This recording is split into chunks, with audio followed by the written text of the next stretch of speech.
Hello everyone, एक बार फिर से आपका AW365D पे हार्दिक अभिनंदन है। I hope you are all doing well in your life. आप स्वस्थ होंगे, अच्छे होंगे, दिल लगाकर पढ़ाई कर रहे होंगे। मैं भी स्वस्थ हूँ, अच्छा हूँ और इसी जबरदस्त के साथ हम क्या करते हैं, आज की टॉपिक की शुरुआत करते हैं। हमारे स्टूडेंट, जैसा कि आप जान रहे हैं कि यहाँ पे आपके लिए सिंथेसिस ऑफ सेंटेंस की जो क्लास 12 की बोर्ड की एक ऐसी टॉपिक है जो आपके एग्जाम में कहीं ना कहीं 2 से 4 नंबर के क्वेश्चन आपके आने ही आने हैं। क्या छप चुका है आपके पेपर में, लेकिन ज़रूरत यहाँ पे ये है कि आप कैसे यहाँ पे क्या करेंगे, दो सिंपल सेंटेंस को जोड़कर एक नया सिंपल सेंटेंस बनाएंगे, कैसे दो सिंपल सेंटेंस को ऐड कर कर एक कंपाउंड सेंटेंस बनाएंगे, और कैसे दो सिंपल सेंटेंस को ऐड करके आप क्या करेंगे, कॉम्प्लेक्स सेंटेंस बनाएंगे। इसके यहाँ पे हम क्या कर रहे हैं, इसके यहाँ पे कॉन्सेप्ट को हम लोग यहाँ पे देख रहे हैं। आज की जो टॉपिक रहेगी हमारी स्टूडेंट, वो ये रहेगा कि जो फॉर्मेशन ऑफ कॉम्प्लेक्स सेंटेंस है, ये होता क्या है एक्चुअल में, कैसे हम इसको क्या करेंगे, दो सिंपल सेंटेंस को कैसे कंबाइन करके एक नया कॉम्प्लेक्स सेंटेंस बनाएंगे। इससे पहले जो आपको बताया गया है माय फ्रेंड, वो क्या बताया गया है आपका, कि टू सिंपल सेंटेंस जो आपके होते हैं, इससे आपने क्या बनाया, अभी तक आपने क्या सीखा है कि कैसे हम क्या करते हैं कि सिंपल सेंटेंस का हम फॉर्मेशन करते हैं। सेकेंड आपने पढ़ा था कि कैसे आप क्या करते हैं, कंपाउंड सेंटेंस का फॉर्मेशन करते हैं। ये दोनों कॉन्सेप्ट आपको एकदम डिटेल्स में, एकदम अच्छे से हर एक रूल्स जिसको कहते हैं ना कि हर एक वर्ड को ब्रेक करके बता देना, वैसा आपको यहाँ पे क्लासेस दी जा चुकी है, जिसका लिंक डिस्क्रिप्शन बॉक्स में पड़ा हुआ है। आप वहां से चेकआउट करके कॉन्सेप्ट को देख सकते हैं। क्योंकि अगर आप जब तक समझेंगे नहीं कॉन्सेप्ट को, तब तक ये आपके लिए बहुत ही मुश्किल होगा। यहाँ पर माय फ्रेंड, हम आज का जो हमारा टारगेट रहेगा इस क्लास में, वो ये रहेगा कि कॉम्प्लेक्स सेंटेंस के कॉन्टेक्स्ट में जितनी भी चीजें रहेंगी यहाँ पे, उसके हर एक कॉन्सेप्ट को हम यहाँ पे पहले क्या करेंगे, डिस्कशन करेंगे। उसके बाद कैसे दो सिंपल सेंटेंस को ऐड करके हम एक कंबाइन करके नया बनाएंगे कॉम्प्लेक्स सेंटेंस, इसके बारे में हम क्या करेंगे, डिस्कशन करेंगे। तो सबसे पहला जो आज का टारगेट रहेगा वो हमारा बेसिक रहेगा कि जितनी भी कॉन्सेप्ट है वो हम सभी सभी क्या करें, यहाँ पे कवर कर ले। चलते हैं हमारे स्टूडेंट और देखते हैं यहाँ पे जो आपका कॉम्प्लेक्स सेंटेंस है। सबसे पहले ये देखते हैं कि कॉम्प्लेक्स सेंटेंस जो है वो बनता कैसे है। तो सबसे पहले यहाँ पे देखेंगे कि जो कॉम्प्लेक्स आपका सेंटेंस है हमारे स्टूडेंट, ये फॉर्मेशन लेने के लिए सबसे पहले इसके बेसिक के बारे में आपको समझना पड़ेगा। क्योंकि यहाँ पे आपको क्या होता है, कॉम्प्लेक्स सेंटेंस जो होते हैं आपके टू टाइप्स के होते हैं। यानी कि आपको इसमें क्या मिलेंगे, आपको इसमें क्लॉज देखने को मिलेंगे, और वो दो क्लॉज आपको देखने को मिलता है। जो फर्स्ट होता है स्टूडेंट, वो आपका होता है प्रिंसिपल क्लॉज। फर्स्ट आपका क्या होता है, आपका यहाँ पे प्रिंसिपल क्लॉज। और यहाँ पे जो सेकेंड होता है हमारे स्टूडेंट, वो आपका क्या होता है, सब ऑर्डिनेट क्लॉज। सब ऑर्डिनेट क्लॉज, ठीक है। यहाँ पे एक आपका होता है प्रिंसिपल क्लॉज, और कॉम्प्लेक्स में जो दूसरा होता है वो आपका होता है सब ऑर्डिनेट क्लॉज। अब कहानी यह की मैनेजमेंट की, जो ये प्रिंसिपल क्लॉज होता है वो आपका क्या होता है, ये आपका इंडिपेंडेंट होता है।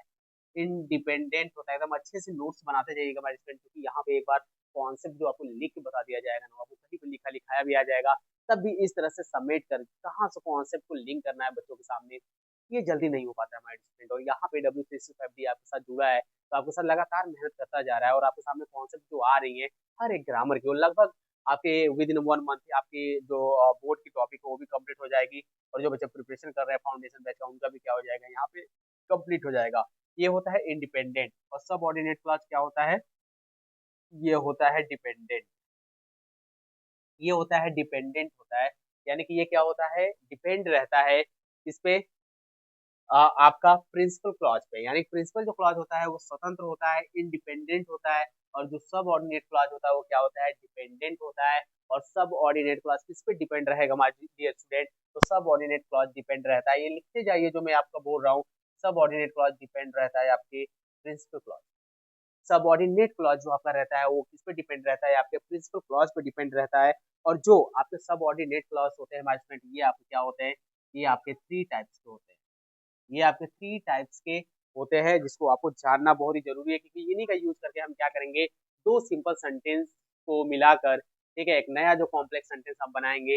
इन्हीं का गेम है, इन्हीं का खेल है। अगर जो ये समझ जाएगा फिर उसके लिए बहुत ये चीजें इजी हो जाएंगी। एक आपका होता है स्टूडेंट आपका नाउन क्लॉज, एक आपका होता है एडजेक्टिव क्लॉज, एक आपका क्या होता है, एडजेक्टिव क्लॉज। और जो आपका थर्ड होता है स्टूडेंट, वो आपका होता है एडवर्ब। तो आपको क्या होता है, एडवर्ब क्लॉज होता है, ठीक है। अब यहाँ पे हम सबसे पहले आज डिस्कशन करेंगे नाउन क्लॉज के बारे में। इसके बारे में इंट्रोडक्शन देखेंगे, बाकी हर एक टॉपिक जो मैं आज बताने के बाद जाऊंगा, फिर आपके सामने मैं डायरेक्ट टॉपिक वाइज जाकर मैं आपको क्या करूंगा, एक्सप्लेन कर दूंगा।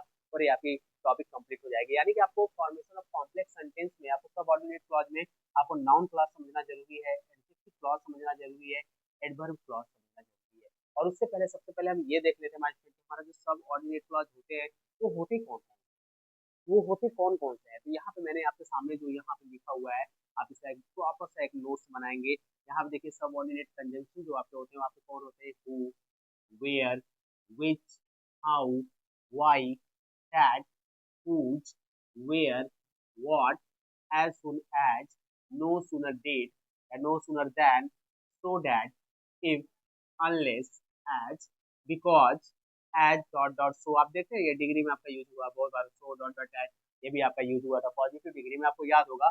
यहाँ पे देन एटसेट्रा, देन के बाद आपसे क्या है एटसेट्रा मैंने लिखा है, यानी कि और भी जो आपके सबऑर्डिनेट कंजंक्शन होते हैं सब सब यहाँ पे नहीं बताया जाएगा। यहाँ पे बस यहाँ पर्पज है कि आपके सामने बस गाइड कर दी जाए कि आप कैसे यहाँ पे सीखेंगे, कैसे क्या होगा। और ये इंट्रोडक्शन क्लास माय स्टूडेंट, ये आपका इंट्रोडक्शन क्लास है, और इंट्रोडक्शन क्लास में अगर आप ये सब चीजें सीख जाते हैं तो फिर आपके लिए ये बहुत ही ईजी हो जाता है।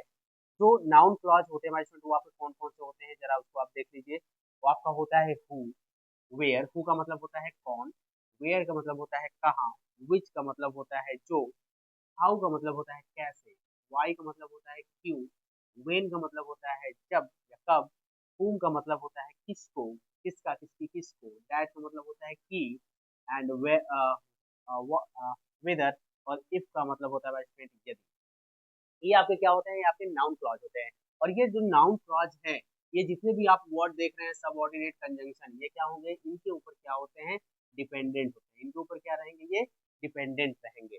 अब यहाँ पे हम डिस्कशन कर लेते हैं हमारे स्टूडेंट की जो आपका नाउन क्लॉज है वो आपके कौन कौन से होते हैं। तो नाउन क्लॉज जो आपके होते हैं वो 5 टाइप के आप यहाँ पे क्या करेंगे, यूज करके हमारे स्टूडेंट आप क्या करेंगे, यहाँ पे बनाएंगे दो सिंपल सेंटेंस को मिलाकर एक नया कॉम्प्लेक्स सेंटेंस, जिसमें आपका जो फर्स्ट आता है वो आपको समझना बहुत जरूरी है। तो फर्स्ट आता है जो उसका नाम है स्टूडेंट यहाँ पे सब्जेक्ट टू द वर्ब, यहाँ पे मैं लिख रहा हूँ आप लिखते रहिएगा। यहाँ पे आपका क्या है, सब्जेक्ट टू द वर्ब। ये होता है क्या है सब एक्सप्लेन करेंगे, बट ये अभी एक्सप्लेन मैं नहीं करूंगा। ठीक है, हर एक का कॉन्सेप्ट हम लोग समझेंगे, क्योंकि कॉन्सेप्ट जब तक आप समझेंगे नहीं तब तक ये चीजें आएंगी नहीं। जो सेकेंड आपका है object to the verb, object to the verb. और जो आपका थर्ड मैनेजमेंट वो आपका क्या है, object to a preposition, to a preposition. यहाँ पर स्टूडेंट जो आपका फोर्थ है वो आपका है कंप्लीमेंट, कंप्लीमेंट। इसको बस अभी लिखते जाइए, जब मैं एक्सप्लेन करूंगा हर एक चीजों को तो आपको समझ में आएंगी हर एक क्लास में। पहले आप बेसिक वाला कॉन्सेप्ट क्लियर कर लीजिए। और जो आपका फिफ्थ मैनेजमेंट वो आपका है case in apposition, case in apposition to a noun. तो आप क्या करेंगे, इसको जल्दी से इसका क्या करेंगे, आप नोट्स बना लेंगे। यहाँ पे क्या करेंगे, आप इसका नोट्स बना लेंगे, क्योंकि यहाँ पे माय डियर स्टूडेंट आपको क्या देखना पड़ेगा, एक चीज और देखेंगे यहाँ पे माय डियर स्टूडेंट हम लोग इसमें, कि जो आपका ये जो नाउन क्लॉज है, ये जो नाउन क्लॉज है, नाउन का मतलब क्या होता है, संज्ञा। नाउन का मतलब क्या होता है आपका, संज्ञा। तो नाउन क्लॉज जो होता है वो संज्ञा का कार्य करता है। ठीक है, संज्ञा का कार्य करता है, मैं यहाँ पे लिख दे रहा हूँ आपको हिंदी में। ठीक है, संज्ञा का कार्य करता है। और नाउन क्लास को पहचानेंगे कैसे, सबसे पहले इसके बारे में डिस्कशन कर लेते हैं, ताकि जब आपके सामने मैं नेक्स्ट क्लास लेकर आऊंगा और फिर चेंज करना हम लोग सीखेंगे तो उसमें हम कैसे बनाएंगे वो फटाफट आपके लिए क्या हो जाएगा, वो इजी हो जाएगा। इंट्रोडक्शन क्लास आपके लिए जो चीज है, जो बताया जा रहा है, बस इसको आपको ध्यान से देखना है, इसे एक नोट्स बना लेना है, एक छोटा सा क्लास है। बाकी नेक्स्ट क्लास में आपको मैं कैसे सब्जेक्ट टू द वर्ब का यूज करके ऑब्जेक्ट टू द वर्ब कैसे एक्सप्लेनेशन देखेंगे, कैसे हम क्वेश्चन को सॉल्व करेंगे, इसके बारे में डिस्कशन करेंगे। तो जो नाउन क्लास में होता है, जो आपका फर्स्ट सेंटेंस का, जो आपका फर्स्ट सेंटेंस का जो आपका फैक्ट होगा, जो आपका स्टेटमेंट होगा, जो आपका स्टेटमेंट होगा इसका, इसको जो यहाँ पे फैक्ट और स्टेटमेंट का जो यहाँ पे एक्सेप्ट या फिर आपका क्या होगा, रिफ्यूज, आपका क्या अगर यहाँ पे गिवन होगा, अगर इसमें से क्या आपको मीनिंग निकलेगा, सेंस क्या निकलेगा, एक्सेप्ट का और रिफ्यूज का, तो आप यहाँ पे क्या करेंगे, यहाँ पे आप नाउन क्लॉज का यूज करते हैं।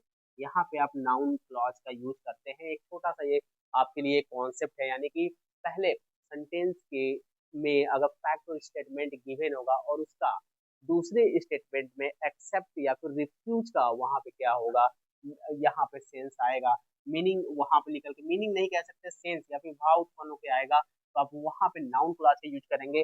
और नाउन क्लॉज आपका किसका किसका आप यूज करेंगे, हु का यूज करेंगे, वेयर का यूज करेंगे, विच का यूज करेंगे, हाउ का यूज करेंगे, वाई का यूज करेंगे, वेन का, विदर या इफ का, डैट का यूज करेंगे, whom का यूज करेंगे। ठीक है, और इसका यूज करके आप नाउन क्लॉज का यूज करके क्या करेंगे, यानी कि आपको यहाँ पे ध्यान नहीं देना, आपको यहाँ पे बस ध्यान देना है कि नाउन क्लॉज हमारे यही होते हैं, और हमें जैसा सेंस आएगा हम इसमें से उसका क्या करेंगे, यहाँ पे मीनिंग रखेंगे। इसमें कोई प्रॉब्लम है क्या आपको कि कोई भी मीनिंग यहाँ पे, हु का मतलब कौन होता है, वेयर का मतलब कहाँ होता है, विच का मतलब कौन सा, हाउ का मतलब कैसे, वाई का मतलब क्यों होता है, वेन का मतलब जब या कब, whom का मतलब होता है किसका किसकी किसको, डैट का मतलब होता है कि, एंड विदर और इसका मतलब होता है यदि। इसमें कोई प्रॉब्लम तो नहीं है ना। तो जैसा आपको मीनिंग देगा, जैसा आपको सेंस देगा, वैसा आप क्या करेंगे, यहाँ पे यूज करेंगे नाउन क्लॉज का। ये जो एडजेक्टिव क्लॉज आप देख रहे हैं ना, और जो एडवर्ब क्लॉज देख रहे हैं ना, इनके इनके भी टाइप्स होते हैं, स्पेस न होने की वजह से मैंने लिखा नहीं है। तो इनकी जब मैं कॉन्सेप्ट बताऊंगा तो मैं डायरेक्ट एक ही क्लास में उनका कॉन्सेप्ट, कौन कौन से एडजेक्टिव क्लॉज होते हैं, कैसे उनका यूज करेंगे सेंटेंस में, डायरेक्ट यूज करके अप्लाई करके आपको दिखा दूंगा। लेकिन सबसे बड़ी आपकी जंग है नाउन क्लॉज की। तो नाउन क्लॉज समझ में आ गया आपको, तो फिर आप चुटकियों में क्या करेंगे, क्वेश्चन को सॉल्व कर लेंगे। तो यहाँ तक प्रॉपर एक नोट्स बना लीजिए अच्छे से, क्योंकि नेक्स्ट क्लास में हम लोग नाउन क्लॉज के बारे में डिस्कशन करेंगे अच्छे से, कि इसके जो एक टॉपिक है, subject to the verb, object to the verb, object to preposition, हर एक का एक एक दो दो एग्जाम्पल के साथ हम प्रैक्टिस करते हुए क्या करेंगे, आपको सोल्यूशन कराएंगे। उसके बाद हमारा जो टारगेट रहेगा वो हमारा एडजेक्टिव क्लास का रहेगा, एडवर्ब क्लास का रहेगा। तो आप इतनी चीजें लिख कर नोट्स बना के अच्छे से क्या कर लेंगे, याद कर लेंगे। एक बार आप यहाँ पे बोर्ड पे अच्छे से देख लीजिए ताकि आपको प्रॉब्लम ना हो, क्योंकि नेक्स्ट क्लास में आपको नाउन क्लास से जो सब्जेक्ट टू द वर्ब है, इसका एक्सप्लेनेशन आपको दिया जाएगा, एग्जाम्पल में इसको ब्रेक कर करके मैं बताऊंगा। तो आप जाइएगा नहीं कहीं पे, यहाँ पे नोट्स बनाइए, और जो नेक्स्ट क्लास आपको कल मिलेगी वो जबरदस्त रहेगा, और आपके कहीं ना कहीं बोर्ड में 2 नंबर 4 नंबर जो आपके आएंगे, वो आपके यही से आएंगे, और इससे बाहर कुछ भी नहीं आएगा। अगर इससे बाहर क्वेश्चन दे देगा तो हम लोग ये क्या कर देंगे, ये जो आपका ऑनलाइन प्लेटफॉर्म है यही पे बंद करके और चले जाएंगे, क्योंकि पेपर जब आएगा तो मैं आपको क्वेश्चन दिखाऊंगा। क्वेश्चन क्या दिखाऊंगा, जो भी प्रीवियस ईयर पूछा हुआ है पढ़ाने के बाद मैं आपके सामने जब लाऊंगा, प्रैक्टिस कराऊंगा आपकी बोर्ड की, तभी आपको फील हो जाएगा कि हाँ यार, जो कॉन्सेप्ट बताया जा रहा है वो कितना यूजफुल है और कितना जरूरी है। आपको ऐसे कहीं भी नहीं मिलेगा, ऐसे कहीं भी नहीं मिलेगा आपको। 20 से 25 मिनट में लोग लिख कर लेकर आते हैं, उसमें सिंपल, कंपाउंड, कॉम्प्लेक्स सब लिखे चले जाते हैं, लेकिन उसको एक्सप्लेन नहीं कर पाते हैं, क्योंकि उसके जो, जब तक आप अंदर की चीजों को जानेंगे नहीं, फैक्चुअल चीजों को जानेंगे नहीं, तब तक आप एक अच्छा, एक नॉलेजेबल स्टूडेंट नहीं बन पाएंगे। तो ये कहीं ना कहीं जरूरी होता है कि आपको प्रैक्टिस करना, अच्छे से नोट्स बनाना है, यहाँ का नोट्स बना के अच्छे से पढ़ते रहिए। फिर जब प्रैक्टिस कराई जाएगी तो आपको खुद ही समझ में आ जाएगा कि यहाँ तो वेटेज क्या है। तो मिलेंगे नेक्स्ट क्लास में माय स्टूडेंट जबरदस्त कॉन्सेप्ट के साथ, क्योंकि आज का ये क्लास था जो हमारा इंट्रोडक्शन क्लास था। नाउन क्लॉज होता है क्या है, एक बार फिर इसके बारे में डिस्कशन करेंगे। जो इसका टॉपिक है, इसका कैसे 1 by 1 एक्स आपके सामने एग्जाम्पल ला के मैं कैसे यहाँ पे सॉल्व कराऊंगा, उसके बारे में डिस्कशन करेंगे, और यकीन मानिए वहां से आपके बोर्ड में क्वेश्चन आने ही आने हैं। तो मिलेंगे नेक्स्ट क्लास में, तब तक आप दिल लगा के पढ़ते रहिए।